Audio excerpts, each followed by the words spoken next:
Oke, selanjutnya kita masuk ke soal nomor 3 di sini. Ini coba kita ganti dulu lah ya warnanya. Nah, di sini kita coba tes. Oke.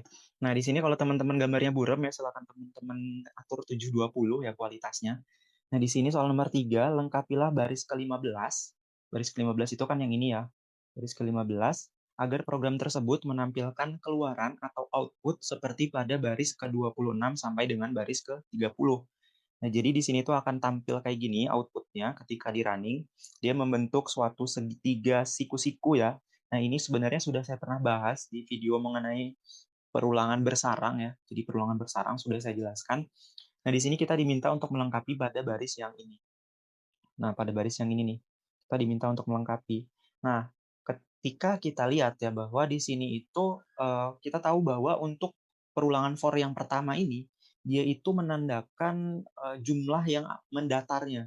Itu menandakan jumlah yang mendatarnya. Jadi di sini mendatarnya itu kan ada berapa nih? X-nya. Jadi ada 1, 2, 3, 4, 5.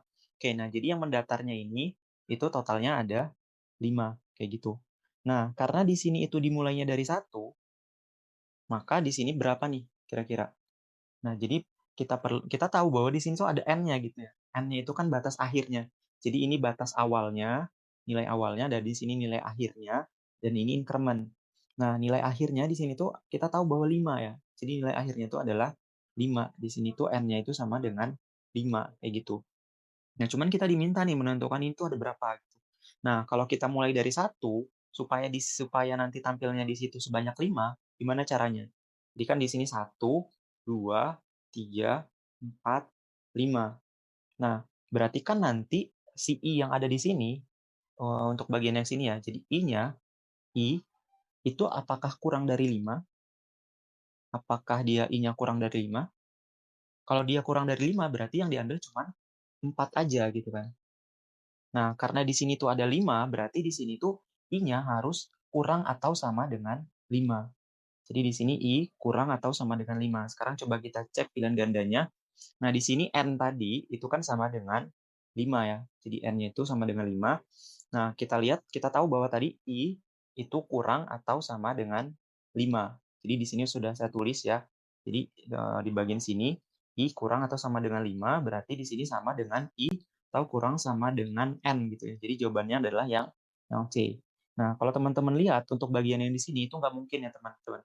Jadi nggak mungkin dia itu lebih besar. Apalagi ini itu nggak mungkin juga, karena nanti programnya akan error gitu. Karena nilai awalnya tadi itu kan 1 ya. Nilai awalnya 1, nah berarti di sini tuh nggak boleh lebih besar. Gitu. Nggak boleh lebih besar dari 1. Kayak gitu. Nah, kecuali nanti kalau I-nya itu besar, misalkan I-nya itu 50 gitu ya. Terus kita ingin melakukan perulangan sampai ke kedua gitu, sampai kedua. Jadi mundur. Jadi mundur ini boleh aja gitu, lebih besar. Kayak gitu. Kemudian ini ya udah saya jelaskan. Kemudian ini, nah ini itu kan merupakan equal ya atau persamaan sama gitu, menandakan bahwa sama. Nah ini nggak boleh juga dipakai dalam perulangan. Nah ini sudah saya jelaskan tadi, kalau dia itu I-nya kurang dari 5, berarti dia cuma nampil 1 sampai 2, 3, 4 ya. Cuma sampai 4. Jadi ini nggak mungkin, jadi jawabannya adalah yang C, kayak gitu. Oke, mungkin itu aja untuk pembahasan soal nomor 3. Kalau teman-teman masih bingung atau punya pertanyaan, silakan teman-teman tanyakan saja di kolom komentar. Saya tutup videonya. Wassalamualaikum warahmatullahi wabarakatuh.